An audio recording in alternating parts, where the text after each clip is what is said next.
Everybody, welcome back to the Airsoftology Q&A show. I know we called it Mondays before, but now we're gonna be kind of switching gears. It's gonna be the Ask Airsoftology show because we're actually recording this live. So if you wanna watch the full live stream, it's up on the channel under the live broadcast, but this is gonna be the produced segment that you're gonna see the Q&A. So what I've done is I've taken questions from the live chat. Now going forward, I will be pulling questions from below this video as well as live chat. So if you can't make the live chat, don't worry, just ask your question to have answered, put it below here in the comment section. I'll be more than happy to help you all out with your Airsoft questions and help you navigate this world of Airsoft. Also, if you guys want to support the channel, this episode is sponsored by patchfiend.com, but more on that later.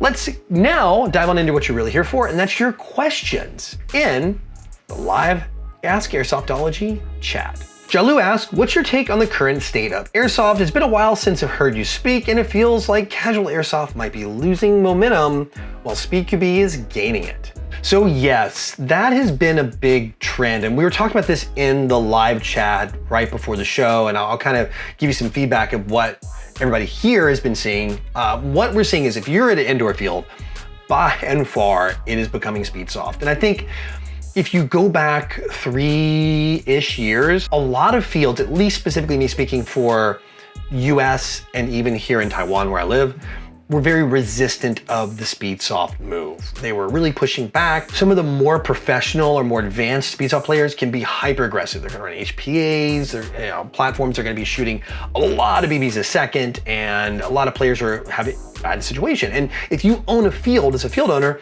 you need all your players to come back. You want everybody to show up, including the newer players. Specifically in the US, you have a lot of younger players that can play. I mean, you can play, some of these fields will let you play down to 10 years old. And you have one time out there playing, you get stitched up with 20 BBs a second because somebody's just got a hair trigger and it's over. But I think with things that have changed so much and flash forward a few years, it's become way too prevalent. I think you're seeing a lot of big move too. What's making Speedsoft more accessible for these fields, or at least more palatable, is the move from the primary HPA long rifle platforms to a smaller platform of using the HPA pistols. You're seeing a ton of guys and gals out there playing either an HPA tap pistol or a high kappa with like a box mag or something on it, which, while you can overshoot, it's not as aggressive. There's a little different playstyle to it. So I think it's making it a little more accessible, and the shops have found a way to put some revenue behind that. Before, when you had a, let's say, a Polar Star or like a Wolverine, you'd get the engine, you drop it in, and that was it, right? The shop got one sale, and yeah, they'd fill up your tank full of air and they'd sell you some BBs, but let's face it, these things don't break.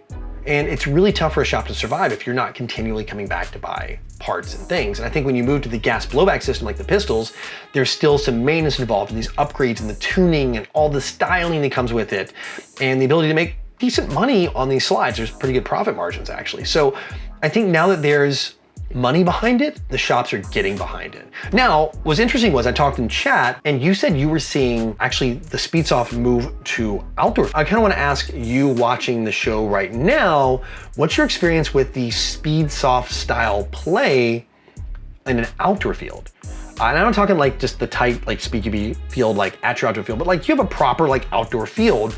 Let's say there's buildings and stuff. Are you seeing the Speedsoft style play inch into that aggressive play style? Does it work in the outside, or is it still more of that skirmish level play? Because that's something I haven't had a chance to experience. Here you don't see it at all at the outdoor fields. I'll be back in the States coming up toward the end of this year in 2022, and I'm gonna be playing indoor and outdoor both. So I'm gonna try to see for myself, but I'm curious of what it's like where you live, because I think every market's a little different. So enough about that.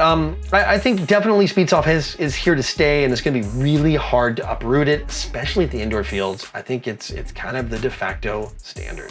Rhinomora asks, do you think there's a market for a US-based, made in USA maker of Tagin-like grenades, considered Tagin is based in Russia? So yeah, this is a tough one too. It's really unfortunate because I love the Tagin guys. They're great people. And not to get too political in here, what's going on in Russia, obviously at the time of filming of this video, it's the Ukraine situation. So with that whole war going on, it's a big mess, and obviously nothing's coming out of Russia right now. And in the airsoft world, that impacts Taggin. And if you aren't familiar with what Taggin is, they are a maker of airsoft pyrotechnics, specifically 40mm grenades, like that launch, that like do some cool things like how on timers they'll explode or chalk or smoke. They make some like really great like pull pin grenades and things like that. You see them at almost every single MILSP event. They're not cheap, but they're attainable and they just work so good. The problem is with all the sanctions on Russia and things going on right now, you just can't get this stuff anymore. It's done, it's dried up, it's finished. I mean, I don't see that stuff leaving at all. So there needs to be somebody to step in. I think they've already kind of set the benchmark. There's already a standard platform, and who knows what's gonna happen in the near or long-term future with imports from there, if it's even gonna be possible in the next 1, 2, 5 years or even longer. I mean, things are so uncertain these days, especially with that region, that there's one logical maker of this, and it's gotta be Enola Gay. I mean, if you guys know, Enola Gay makes, EG makes some fantastic smoke grenades. They do some flashbangs and some basic pyro, and I think they would be the ideal company to step up to make that a round that could fit in the existing tag platform, also build their own platform around it, start with that same standard for all the people that have invested into that system. I think it's the best way. I don't think it'd be an insult to the tagging guys. I think if tagging can find a way to relocate their company outside where they can continue operations and distributing outside, I would love to see them continue on. But I think having someone adopt their standard would be great. I can't think of anyone else that could possibly come and step in to that space and do it effectively and great. I mean, knowing how well EG makes their smokes, they would do it just amazing, amazing job. And the first step, make a launchable smoke grenade. Perfect, just do that first and then kind of move out from there.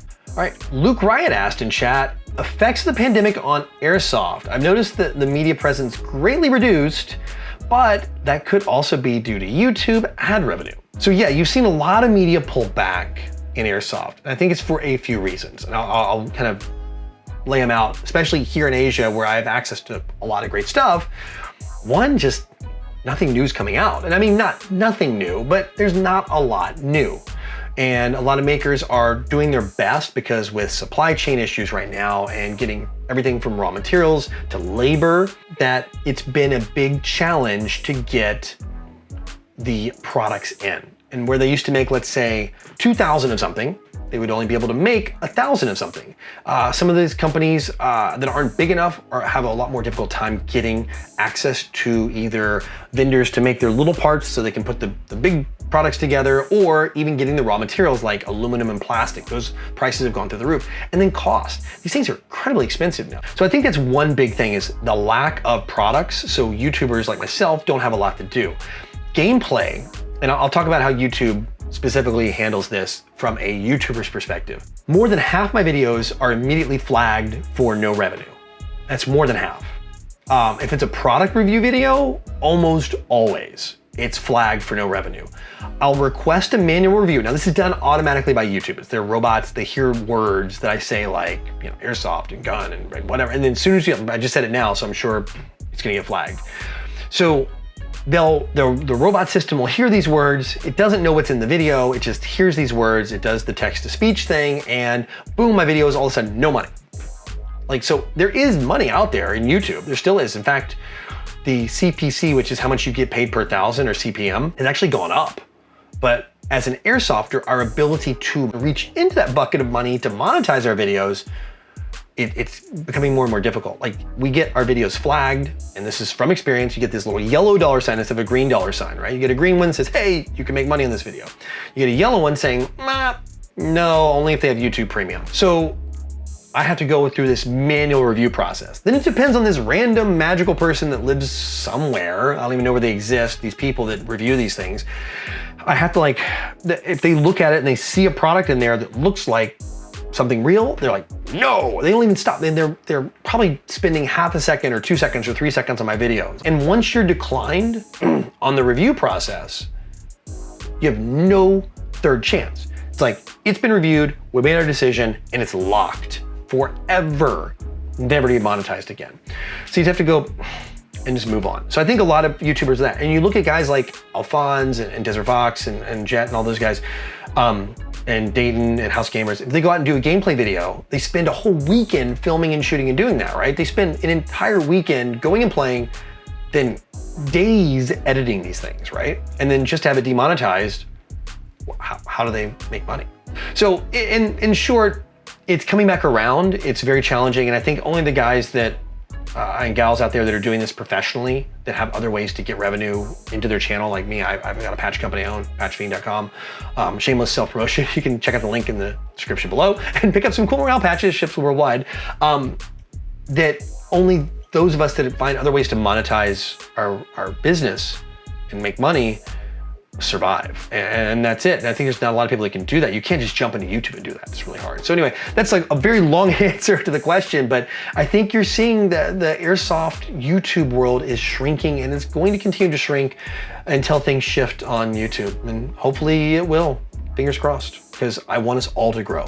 All right, well, that's it. This week, I didn't have a video of the week. We're gonna be putting those back in. I just want to kind of do this impromptu with chat. I'll be adding those back in too, because I want to help support the community. So if you have a video of a YouTuber or YouTube channel that's airsoft related, put it down in the comment section below, even your own channel. I love people that self-promote, because we all have to grow in YouTube, and we all need the help we can get, as you can see in the question I answered this week. Also, if you have a question, put it down in the chat below in the comment section. And if you want your question brought semi-live in and discussed in the live chat, I record these now every single Wednesday night at 9:30 Eastern, 6:30 Pacific. That's US time, and you can kind of adjust your time. I think it's like 1:30 GMT in the morning on the Thursday morning, but these will be Wednesdays. So Wednesday evenings, I'll be doing a live stream here every single week, recording the show and then releasing this video a few days after. So if you want to be part of the recording process, I would love to have you join the live stream. We do the recording and then we talk for about an hour or so and just hang out, because it's a lot of fun. Anyway, thank you all for joining the show here, and thank you all for the, I think, like 300th Q&A show, but the first Ask Airsoftology reboot of the Q&A. And until next week, go out, play some airsoft, have some fun, but no matter what you do, call your freaking hits.